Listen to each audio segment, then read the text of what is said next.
জেনে আল্লাহ এরা আমাকে মেরেছে, না জেনে।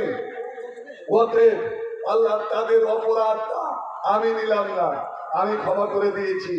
আল্লাহ তুমি এদেরকে ক্ষমা করে দাও। ভাই আমার, বুখারী শরীফে পাওয়া যায় যে নবী যখন মারজুল মওতে বিদায়ী ওষুধ 13 দিন ধরে নবী বিছায় পড়ে রইলেন, তার মধ্যে 17 ওয়াক্তের নামাজ নবী আর ইমামতি করতে পারলেন না। নবী মুক্তাদি হয়ে আবু বকরের পিছনে মুসলমানদের সঙ্গে নামাজ পড়লেন, কিন্তু তিনি হেঁটে যেতে পারতেন না। আল্লাহু আকবার। নবী এতটাই দুর্বল হয়ে গেলেন, যেই নবী একাই 100, যেই নবী এত শক্তিশালী, সেই নবীটা শেষ বিদায়ের কালে যখন আয়েশার বুকে মাথা লাগিয়ে আব্দুর রহমানের হাতে আছে মিসওয়াক। রে মুসলমানের বেটারা, আজ সুন্নাত তো আমরা মানি না, সুন্নাতের মধ্যে রয়েছে তোমার পরিত্রাণ। হ্যাঁ, সুন্নাত ছেড়েছি কতজন, বড় বড় দাড়ি সুন্নাত রেখে আছে, আর ফের দাড়ির মধ্যে দিয়ে বিড়িও টানছে, সিগারেটও টানছে। আরে দাঁড়িয়ে মুসলমান, সুন্নাত নিয়ে যাবে তোকে জান্নাত। আর এই সুন্নাতের মধ্য দিয়ে এতখানি করে খাইনি, কি করে তুই মুখে ভরিস? ভাইজান, আপনি সিগারেট টানলেন, আপনার এই দাড়ি থেকে মুখ ঠোঁট 1 ইঞ্চিও দূরে নয়, 1 ইঞ্চিও দূরে নয়। এই সুন্নাতের মধ্য দিয়ে জাহান্নামের 3টে জিনিস আপনার বের হয় কেন? এক, জাহান্নাম হচ্ছে ধোঁয়া, শুধু ধোঁয়া, আর আপনি আজ ওই ধোঁয়া বের করে ট্রেনিং নিচ্ছেন। জাহান্নাম হচ্ছে আগুন দাও দাও করে, এমনকি যারা চোখের পলকে বিজলির গতিতে জান্নাত যাবে, পুলিশেরা তাকে হাঁটতেও হবে না, একদম বিদ্যুতের মতো পার হয়ে যাবে। আল্লাহর কোরআন বলছে, শোন, তোরা কেউ জাহান্নামের আগুনের আঁচ, একটুকু আঁচ আমি লাগাবো। এটা আমার ফয়সালা। জান্নাত তো যাচ্ছে পুড়ে বিজলির গতিতে, কিন্তু একবার জাহান্নামটা কেমন কল্পনা করলে, যে তোকে যদি আঁচ লেগে এ অবস্থা হয়, তো যারা জাহান্নামে জ্বলছে, তোর বেটারা, তোর মেয়েরা, তোর আত্মীয় স্বজনেরা, ওদের অবস্থা কি হয়? ভাই আমার, তো যা আপনার মুখ দিয়ে দ্বিতীয় জাহান্নামের জিনিস বের হচ্ছে আগুন। জাহান্নাম আতরের মতন সেন্ট হবে না, জাহান্নাম গন্ধ হবে। জি ভাই বলুন তো, জাহান্নাম দুর্গন্ধ জায়গা না জাহান্নাম জান্নাতের মতো খুশবুদার জায়গা? এবার কোনটা বলেন? মসজিদে যাবেন, মসজিদে যখন যাবেন আতর মেখে, নবী বলছেন আতর মেখে যাও, সেন্ট মেখে যাও। আর যখন পায়খানার ঘরে যাবেন, তখন গোলাপ জল শরীরে ছিটিয়ে যাবেন কি? ভাই আমার, মসজিদ যাবেন তো খুশরুসিন এরকম তোমরা নতুন নতুন পোশাক পরিচ্ছদ পরে আল্লাহর দরবারে যাও। আর যখন আপনি পায়খানার ঘরে যান, তখন বড় পাঞ্জাবিটা খুলে যান, না আরো বড় আলখাল্লা গায়ে দিয়ে যান? কোনটা করে? কেন? যে আমার পেশাব পায়খানা লেগে না যায়। তো জাহান্নাম হচ্ছে দুর্গন্ধ জায়গা, এতই দুর্গন্ধ। জাহান্নামের পুজ, জাহান্নামের লোহ, ওই গরম যে পদ্মা টক করে পড়ছে। এক বালতি জাহান্নামে পি লোহ যদি দুনিয়ার কোনো জায়গাতে ফেলে দেওয়া যায়, আল্লাহ আল্লাহ, সারা পৃথিবীর জীব জগৎ ওই দুর্গন্ধে আল্লাহ তাদের অক্সিজেন বন্ধ হয়ে, নিঃশ্বাস প্রশ্বাস বন্ধ হয়ে, নিমেষের মধ্যে সারা পৃথিবীর মানুষ মারা যাবে, এতই দুর্গন্ধ। আর সেই জিনিস আপনার মধ্যে তওবা করুন। আমি বলছিলাম নাতি নিঃশ্বর দিকে তাকাচ্ছি, কারণ আজ 13 দিন হয়ে গেল আজ লাস্ট সময় নবী খবর পেয়ে নিয়েছেন যে আর আমি বেশি নয়, আর কয়েক মুহূর্ত আমি দুনিয়ার মেহমান হয়ে আছি, আমার উম্মতকে ইয়াতীম করে আমি চিরদিনের মতন চলে যাব। ওই সময় হযরত আয়েশার ভাই আব্দুর রহমান হাতে এখন তাজা মিশর বড় এখন দাঁতুল নিয়ে এসেছেন। আল্লাহ নবী কিন্তু চোখ পলক মানে না তাকাতে আছেন। হযরত আয়েশা বুঝে নিয়েছেন যে নবী তো মিশর পছন্দ করেন, দিনে কম করেও 5 বার মিশর করেন, ঘুম থেকে উঠে মিশর করেন, বাইরে থেকে যখন আসেন তখনও বিনা মিশর করাতে তিনি ঘরে ঢোকেন না। যেই নবীর মুখের থুতু, মুখের লালা আরে আতরের চেয়ে বেশি খুশবুদার, নবী যে থুতু করতেন, নবীর থুতু, নবীর নেটা, নবীর পোটা কোনদিন জমিতে পড়তো না, মাটিতে পড়তো না, চট করে সাহাবায়ে কেরামেরা হাতে নিয়ে নিতেন। আর ওর হাত থেকে ও তারা কাড়াকাড়ি লাগিয়ে দিত শরীরে মালিশ করার জন্য। আল্লাহ, আজ আমি আমার মুখকে এমন করে রেখেছি, আমি আমারই কথা বলছি, আপনাদের কথা না। আমি যদি ছুপ ফেলার সময়, থুতু ফেলার সময় আমার স্ত্রীটাকে বলি, তুমি হাত বাড়াও তো, কি করবে? আরে বাড়াও না, একটা জিনিস দিব, মূল্যবান জিনিস। আমার স্ত্রীটা হাত বাড়িয়ে দিয়েছে, ওর হাতের তাইলাতে যদি আমি থুতু ফেলতে যাই, লিবে জীবন বলেন, সত্য করে বলেন, আপনার থুতুটা আপনার স্ত্রী নিবে? কেন নিবে না?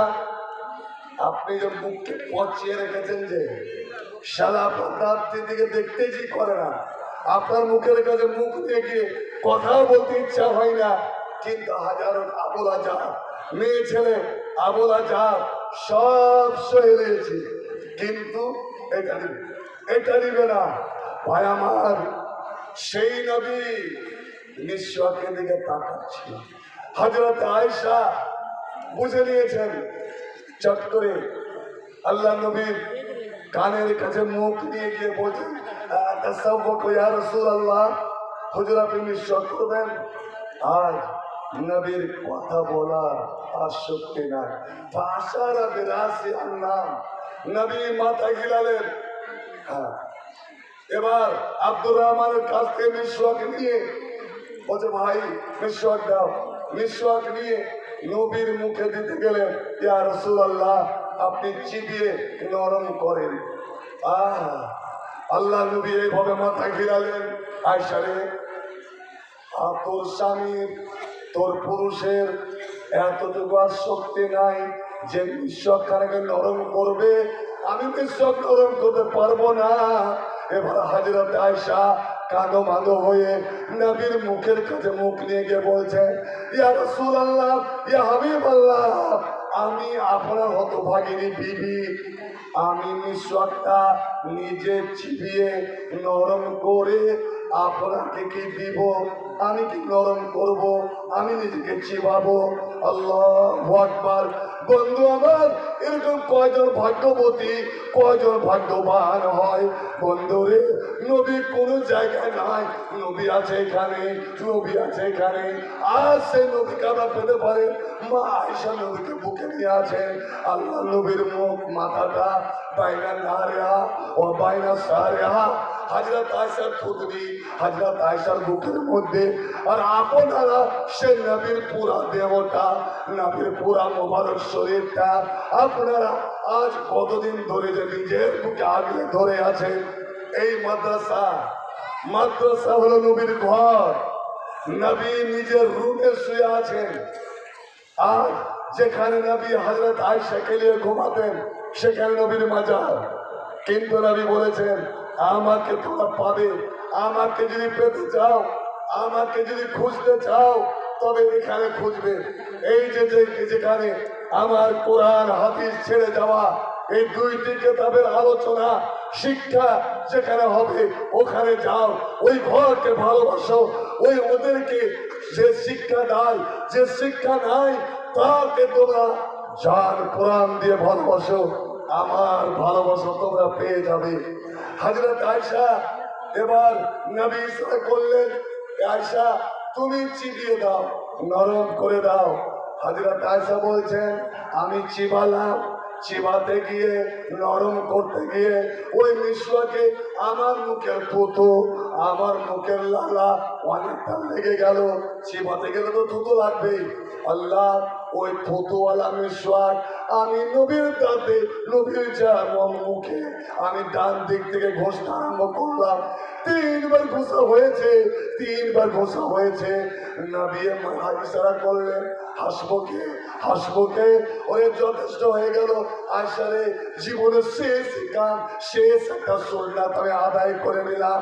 এবার হযরত আয়েশা বলছেন আমি মিশওয়াকখানা নিলাম, একবার মিশওয়াকের দিকে তাকালাম, আমি মিশওয়াকটা ধুয়ে পরিষ্কার করে রেখে দেবো। না না না, আমি এই মিশওয়াক চিবিয়ে, মিশওয়াক গরম করে আমার থুতু লাগিয়ে নবীর মুখে আমি ঘষলাম। এবার নবীর মুখের থুতু, নবীর মুখের লালা মোবারক থুতু এই মিশওয়াকে লেগেছে। অতএব এই মিশওয়াক আমি ধুইব না, আগে আমি নিজে করব, নিজের মুখে, নিজের জিহ্বাতে, নিজের দাঁতে আমি নবীর মুখের লালাগুলো লাগাবো। হতে পারে এরই বিনিময়ে আল্লাহ রাব্বুল আলামিন আমার জন্য জান্নাতের দরওয়াজা খুলে দেবেন। কারণ নবীর মহব্বত আমি এটাই আল্লাহর দরবারে তুলে ধরবো। আল্লাহ আমি তোমার নবীকে কতটা ভালোবেসেছি, তার সঙ্গে কতটা আমার সম্পর্ক ছিল তুমি তো সবই জানো। যে জীবনের শেষ মুহূর্তে যখন নবী আখির দোয়াটা পড়তে আর কয়েক মিনিট বাকি, আল্লাহুম্মা গফিরলি, একবার ওই শেষ মুহূর্তে দোয়াটা পড়ুন তো ভাই। আল্লাহুম্মা গফিরলি ওয়ারহামনি ওয়ালহিকনি বিরফিকিল আলা। তার আগে আল্লাহ আমার মুখের থুতু আর তোমার হাবিবের মুখের থুতু তুমি না জমা করে দিয়েছিলে। জামা আল্লাহ বাইনা রিকিহি ওয়া রিকি, আল্লাহ রাব্বুল আলামিন শেষ মুহূর্তে আমার থুতু আর নবীর থুতু এক জায়গায় জমা করে দিয়েছিলেন। আমি এরই ওসিলাতে পার হয়ে যাব। আপনারা আজ প্রতিজ্ঞাবদ্ধ হতে পারবেন কি? আল্লাহ আজ বিরাট বড় শক্তি সারা পৃথিবী জুড়ে এই যে লকডাউন, করোনার আতঙ্ক ছড়িয়ে দিয়ে মাদ্রাসাগুলো বন্ধ, তোমার হিফজুল কোরআন বন্ধ, তোমার দাওরা মাদ্রাসা বন্ধ। বন্ধু আমার, আমি যদি শহীদপুর, দলিলপুর, খোরদইলের মানুষকে জিজ্ঞেস করি, বলুন আপনাদের গ্রামে করোনায় কয়জন মারা গেছে? কেউ বলতে পারবে না যে করোনাতে একজন মারা গেছে। আমি বলছি করোনা বলে কিছুই নাই, এর পিছনে বিরাট বড় ইতিহাস। বন্ধু আমার, মুসলমানের মাদ্রাসাগুলো গরিব, এই মাদ্রাসা অনলাইন শিক্ষা দিতে পারবে না, ইন্টারনেটের মাধ্যমে শিক্ষা দিতে পারবে না। এইভাবে যদি মাদ্রাসাগুলো বন্ধ থাকে, কোরআন হাদিস আপনি সমাজের মধ্য থেকে উঠে যাবে। আপনি বলুন, আপনারা আজ বলুন, এই কোরআনকে বন্ধ করে দিতে চান? জোরে বলুন, এই কোরআন বন্ধ করে দিতে চান? এই হাদিস বন্ধ করে দিতে চান? আল্লাহ নবীর ইন্তেকালের পরে আমি 5টা মিনিট, অত জলদি করে না, 5টা মিনিট, ইন্তেকালের পরে যে মেয়েটি নবীকে মানুষ করেছিলেন, নবী তো জন্মের আগে বাপ হারালেন, 6 বছর বয়সে মাকে হারালেন। কোন মেয়েটা নবীকে মার আদর দিয়ে, সোহাগ দিয়ে, ভালোবাসা দিয়ে মানুষ করেছিলেন? এবং সে মেয়েটা মারা গেলেন নবীর পরে, নবীকে দফন হতে দেখলেন, আর আল্লাহর নবীও ওই মেয়েটাকে মা বলেই ডাকতেন। নামটা বলতে পারবেন ভাই? ফাতেমা তো নবীর বেটি। হায় রে মুসলমান, এখন যদি বলি যে বিজেপির বড় বড় নেতাকে, তৃণমূলের বড় বড় নেতার নাম বলে দিবে মুসলমান। আর মা আমেনা যেই সময় মারা যায় ফাঁকা মাঠে, আমার নবী বলছেন, আমার দৃশ্য মনে আছে, আমি বুকে অঝর আমি চিল্লাচ্ছি, মার একবার এই গালে একবার ওই গালে। ওই সময় মা আমার আমাকে জড়িয়ে ধরে ওই মেয়েটার হাত ধরে নিয়ে আমার হাতটা ওর হাতে দিয়ে দিল। বোন, আজ আমি তোমার হাতে তুলে দিলাম, আজ থেকে তুমি এর মা হয়ে গেলে। বন্ধু, সে মেয়েটার নাম হলো উম্মে আইমান। কি বললাম? উম্মে আইমান। মনে রাখুন, উম্মে আইমান আসল নাম ছিল বারকা। উম্মে আইমান ডাক নাম, আসল নাম বারকা। এই উম্মে আইমানের বাড়ি গিয়েছিলেন আবু বকর উমর, যে চলো তো নবীর ছোট্ট জীবনের কিছু কষ্টের ঘটনাগুলো ওই বুড়ি মায়ের কাছে শুনে আসবো। এরা দুইজনে গেলেন, বসতে দিলেন। আর বসতে দিয়েই বলছে, আমিরুল মুমিনিন, আপনি আমার বাড়ি এলেন, এই গরিবকে আপনি ডেকে নিতেন না। তুমি অসম্মানী, কারণ তুমি একদিক দিয়ে আমার দোজানের বাদশা নবীর মা। আমরা এসেছি তোমার কাছে মা। আজ নবীর কষ্টের কথাগুলো, নবীর জীবনের কিছু ঘটনা আজ খুলে বলতে হবে। আর যেমন নবীর কথা শোনা। বন্ধু আমার, অন্যায় মান অঝর নয়, চিল্লা চিল্লা কান্দতে আরম্ভ পাকার বোকার সদিদা, চিল্লা কান্দতে লেগেছে। যেমন আল্লাহ নবীর মরার পরে বেলাল কোনোদিন আজান দিতে পারেনি। বেলাল আজান দিতে পারেনি। যেই বেলাল ইসলামের প্রথম মুয়াজ্জিন, কিয়ামতের দিন যত মুয়াজ্জিন উঠবে, নবীর পিছনে তার উম্মত, নবীর পিছনে সমস্ত নবী। আর মুয়াজ্জিনরা কার পিছনে যাবে জানেন? মুয়াজ্জিনরা, মুয়াজ্জিন তোরা ধন্য, তোদের ভাগ্য যে তোরা পিছকার পিছনে দাঁড়াবি। প্রথম মুয়াজ্জিন কে মানে? প্রথম মুয়াজ্জিনকে, যে মুয়াজ্জিনটা হাঁটতো মাটিতে দুনিয়াতে, কিন্তু পায়ের আওয়াজ পাওয়া যেত জান্নাতের মাটিতে। একবার সুবহানাল্লাহ বলা যাবে না? সেই মুয়াজ্জিনকে কে বলেন তো? হযরত বেলাল। তবে কিন্তু ওই 1000 মুয়াজ্জিন ওরা কিন্তু পাবে না। ওরা বলে রাখেন কেন এরা এই দিদির পিছনে আমাকে দাঁড়াতে হবে। বন্ধু আমার, বেলাল আজান দিতে পারেনি আর জীবনে। মহব্বত, নবীর মহব্বত আজ এই লেখার একটি বাচ্চা মেয়ে 5 বছরের, খোরগহীন বাড়ি। মেয়েটির নাম বলছে আমেনা। 1 ঘন্টা ধরে স্টেজে আছে, কান্না করছে। আপনারা কেমন মা যে বেটি হারিয়ে যাচ্ছে, ছেলে হারিয়ে যাচ্ছে, মুরগির বাচ্চা হারাই না, আর মানুষের বাচ্চা হারিয়ে যাবে মানে? শুনুন, আমি বলছি ভাইজান, উম্মে আইমানকে কেন জিজ্ঞেস করা হলো, মা আমরা এলাম নবীর কষ্টের ঘটনা শুনতে, আর তুমি কান্না আরম্ভ করে দিলে। মরা মানুষের জন্য তো কাঁদতে হয় না। বলছে আমি ওই জন্য কাঁদি না, নবী তো চলে গেছেন, উনি তো জান্নাতের পেশোয়া। আমার কান্না যেদিন নবী মারা গেলেন তারপরে থেকেই আজ নবীর মাদ্রাসার পাখিগুলো, পয়রাগুলো কোথায়? যেখানে মসজিদ বোধ হয়ে 400, 450, 600 করে করে তাকবীর, রাত 12টা কি রাত 1টা, রাত 2টা, ওই কাবিরা সারি ইয়ামানের ছাত্রগুলো করুণ কণ্ঠে, শরীরী কণ্ঠে কোরআন যে পড়তো। আমরা গোটা মদিনার ছেলেরা, মেয়েরা সন্তান, ওরা আজ কোথায়? এক কথা বলি, এই লকডাউনের সময় আপনার শহীদ দলিলপুর মাদ্রাসাগুলো বন্ধ ছিল। এখান দিয়ে যখন আসতেন মাদ্রাসাটা দেখতে কেমন লাগতো? যে ভাই বলেন তো, মাদ্রাসা যখন বন্ধ ছিল, আমি কমিটিকে বলছি এই মাদ্রাসা দেখতে কেমন লাগতো আপনাদের? আমার হাফিজ আব্দুল হাফিজ ভাই আমার আছেন, আমার বন্ধু আছেন কিনা মজলিসে, ওকে কেমন লাগতো মাদ্রাসা? আল্লাহু আকবার। ভাই, আপনি কি চান যে আমার এই দ্বীনি ইদারা, ইলমি ইদারা, এই ইলমি প্রতিষ্ঠান কাল আল্লাহ কাল রাসূলের আওয়াজ চিরদিনের জন্য বন্ধ হয়ে যাক? কেউ চাইবে না। যার মধ্যে বিন্দু বিসর্গ ঈমান আছে। আসুন আসুন আজ এগিয়ে আসুন, কারণ মুসলমানের হাতে কোনো অস্ত্র নাই।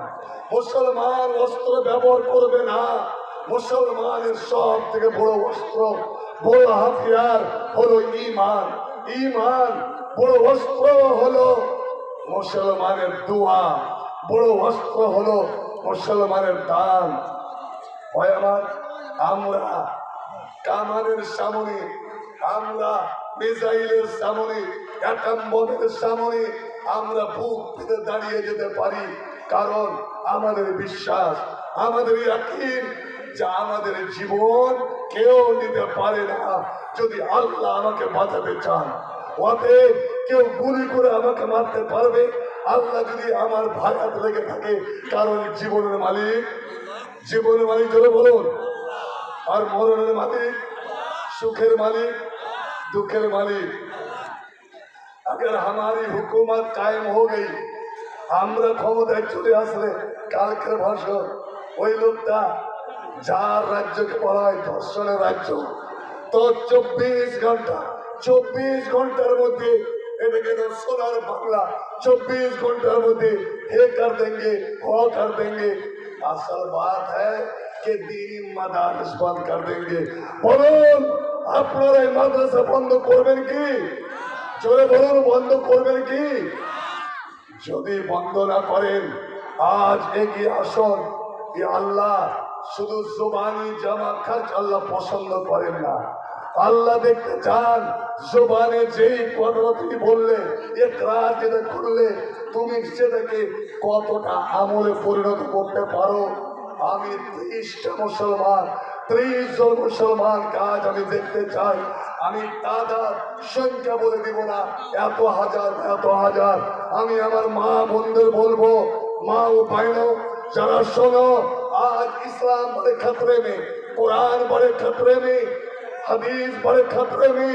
আমার নবী রূহ মুবারক মাজারে মুবারকে কান্না করছে, হায় রে উম্মত আমার। 313 জন মুসলমান তারা ইসলামে আজ লাগতে দিল না। আর তোরা কোটি কোটি কোটি আমার উম্মত হয়ে আজ ইসলাম এত বিপন্ন কেন?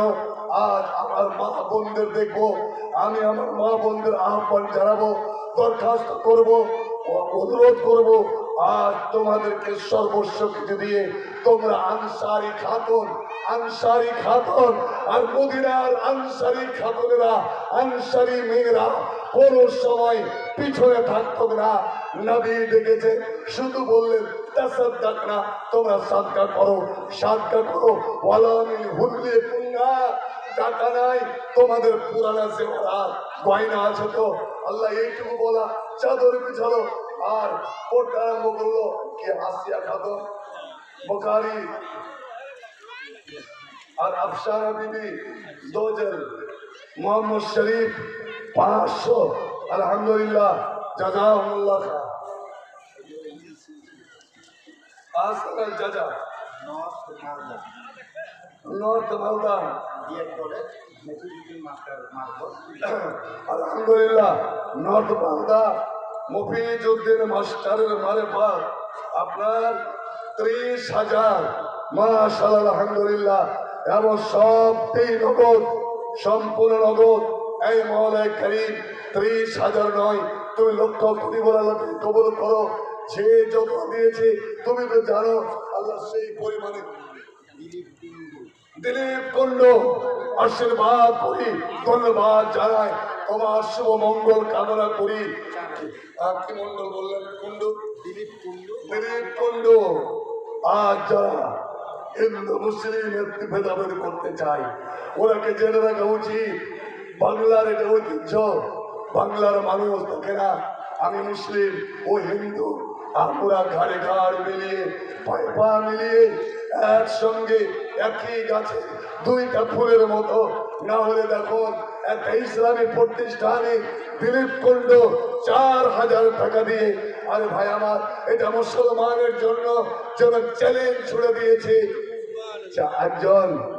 কারণ আমার নবী বলছেন, ইন্নাল্লাহ লা ইউইদুদ্দিনা বিররাজুলিল ফাজির।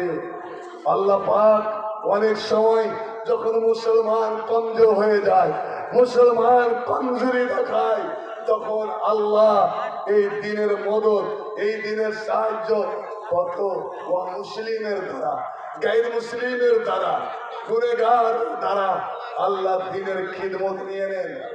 আমার ভালো মনে আছে বেনামি 250, মালিক খদ্দর 500 টাকা, আলহামদুলিল্লাহ। বেনামি 300, শরীফ 500 টাকা, আমাকে মোবারক হোসেন 500, বেনামি 300 টাকা,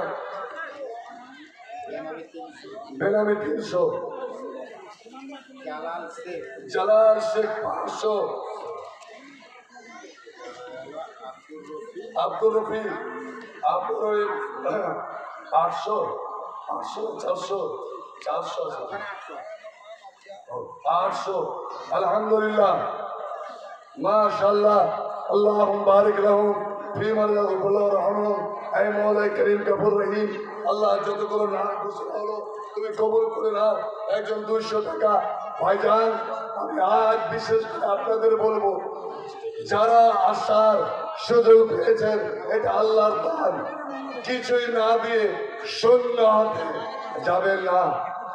আর সময়ের ডাক, সময়ের ডাক, আল্লাহ আপনাকে ডেকে বলছেন, ইয়া বানি আদমা, এই আদমের বেটা বেটিরা, আনফিক, তোরা আই আমার পথে, আমার দিনের জন্য, আমার ইসলামের জন্য তোরা খরচ কর, তোরা খরচ কর। আমি তোকে ধনী করেছি, টাকা পয়সা জমি জায়গা, এগুলো তো মালিক আমি, এগুলোরও তো মালিক আমি। পথে আমি যখন মালিক, আমার পথে খরচ কর, বিনিময়ে আমি আল্লাহ প্রতিদান স্বরূপ বেনামি 500, তুই যা দিবি তার 10 গুণ, 7 লক্ষ গুণ। আলহামদুলিল্লাহ। কালেকশন করার জন্য, চাদর কালেকশন করার জন্য মাওলানা শরীয়তুল্লাহ এবং আহমদ আনসারি, সালে মোহাম্মদ, ওনাদেরকে বলা হচ্ছে মালে প্রস্তুত। আপনারা চাদর নিয়ে মহিলা সাইটে চলে যান, মহিলা সাইটে আপনারা 4 জন চলে যান। নলপুর বাগান থেকে 3800, নলপুর বাগান থেকে 3800, 3800, মাশাআল্লাহ, আলহামদুলিল্লাহ। আল্লাহ আল্লাহ বারিক আলাইহি। মজিদ রহমান, রহিমপুর 250 টাকা। আপনার রহিমউদ্দিন, মিলনগড় 200 টাকা। এবং ছাত্রদের থেকে আমাদের 4 জন ছাত্র, দাওরা জামাতের 4 জন ছাত্র 1000 পুরুষের সাইটে কালেকশনে মমতাজ বেগম 200, বেগম 200, রায়হান 300, রহিমউদ্দিন 300, 500 টাকা। আর সৈয়দপুরের আব্দুর রহমান মৃত্যু শাশুড়ির জন্য 1000, মুক্তার হোসেন 500, বেনামি অনেকগুলো দান। আল্লাহ দান করে কবুল করো। আল্লাহুম্মা সাল্লি আলাইহি ওয়া বারিক আলাইহি, আল্লাহুম্মা বারিক লাহুম। বেনামিতে আল্লাহ অনেকগুলো দান এলো, আল্লাহ দান করে কবুল। আর একজন বেনামি মোটামুটি 500 টাকা, মিটাও তার জীবনের গোনা কথা, তার প্রতি যাও সাকা দেখাও তাকে, এবং তার মৃত্যুদেরকে জনগণ পত্রিকা আমি সুমা আমি 1000, মাশাআল্লাহ, আলহামদুলিল্লাহ। বেনামি 1200, 100, আলহামদুলিল্লাহ, মাশাআল্লাহ, জাযাকুমুল্লাহ জাযা। ভাই আমার, আপনারা বুঝতে পারছেন কি অবস্থায়, শারীরিক কি অসুবিধা নিয়ে আমি আপনাদের সামনে ভাষণ রাখছি। আমার আরমান, আমার অভিমান, আমার খুব বড় আশা, আমার কমিটির মধ্যে একজনের দান, সে হলো আমার খুব আপনজন, নিকটের, একই পরিবারের মতো মনে করি, হাজি আব্দুল হাফিজ। ওর দানটা আমি নিবই, ওর দান আমি অবশ্যই চাই। আলহামদুলিল্লাহ। এখানে কত চাকরি করেন? এখানে কত? না না বলে গেছি, বলেন তো কত নেই।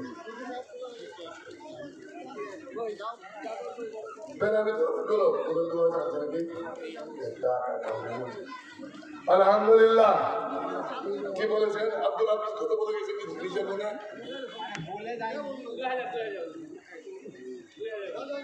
2000। আলহামদুলিল্লাহ। আল্লাহ তোমার একজন নওজোয়ান বান্দা, নওজোয়ান ছেলে 2000। মাশাআল্লাহ আলহামদুলিল্লাহ। আল্লাহ লক্ষ্য করি বলে দিন কবুল করো। একজন 500 টাকা, বেনামি 300 টাকা, বেনামি 200 টাকা, বেনামি 100 টাকা। আলহামদুলিল্লাহ। বেনামি 800, বেনামি 800। একবার আপনারা ঠিক এখানে অনেক হাজিও বসে আছেন আর বিনা হাজিও বসে আছেন। হাজির মুখে শুনেছেন একটা দিন এমনই সময় আসে ওখানে এতটাই ভিড় জমা হয়ে যায়, মানুষের রাগ, হাজিরদের রাগ একদম উতলে পড়ে। সেটা হলো জিলহিজ্জার 10 তারিখ আরফা থেকে এসে আপনার যখন প্রথম ওই ভূতকে মারতে যায়, শয়তানকে পাথর মারতে যায়, যে শয়তান ইব্রাহিম আর ইসমাইলকে দিনের পথে, কুরবানির পথে, দানের পথে বাধা দিতে গিয়েছিল ভাইজান, সেদিন চাঁদি আলহামদুলিল্লাহ চাঁদি 5 ভরি চাঁদি। আর নেপাল শিমল বাড়ি মরহুম তসলিমা বিবি তার মেয়ে মায়ের নামে সোনা 2 আনা। মাশাআল্লাহ আলহামদুলিল্লাহ। আল্লাহ এই সোনা চাঁদি তুমি কোরআনে বলেছো যারা সোনা চাঁদি জমা করে রাখলো, লুকিয়ে রাখলো, ছুপিয়ে রাখলো, কিন্তু ও দান ও যাকাত আদায় করলো না, কিয়ামতের দিন ও আহমদ আনসারী মাদ্রাসা স্টাফ আহমদ আনসারী, সোনা আপনি চাঁদি যেখানে আছেন স্টেজে দেখা করেন। একা একা কালেকশন করবেন না, 2 জন মিলে কালেকশন করেন। বড় একটা মহিলাদের কাছে একা একা কালেকশন করবেন না, 2 জন মিলে চাদর নিয়ে যান। ইমামউদ্দিন সাহেব সহযোগিতা করেন, ভাই ইমামউদ্দিন সাহেব একটু শরীয়ত সাহেবকে সহযোগিতা করেন, উনি একা হয়ে গেছেন, 2 জন মিলে করেন কালেকশনটা। মুমিন হন, শাহবাদের মতো মুমিন হন। আলহামদুলিল্লাহ। আব্দুল শহীদ স্ত্রী মারা গেছেন, আর স্ত্রী যেই দিনে মারা গেছে ওর নাকের ফুল যে গয়নাটা আমার মা বোন কোনো সময় খুলে না। আজ মরার সময় ওই স্ত্রীর নাক থেকে যে নাকের সোনার ফুলটা খুলেছে, কি ধন্য স্বামী, ভাগ্যবান স্বামী। এদের দাম্পত্য স্বামী স্ত্রীর মধ্যে কতটা ভালোবাসা ছিল যে সেই সোনার নাক ফুলটা আজ আল্লাহ তোমার প্রতিষ্ঠা দান করেছে। এ মওলা করিম এই সোনার কবুল করে নাও, তার স্ত্রী আল্লাহ কবরের আযাব বন্ধ করে দাও। এ মওলা করিম আল্লাহ যিনি দান করলেন স্বামী বেনামি 500 টাকা। আলহামদুলিল্লাহ। বেনামি আছে অনেকগুলো, বেনামি অনেকগুলো দান।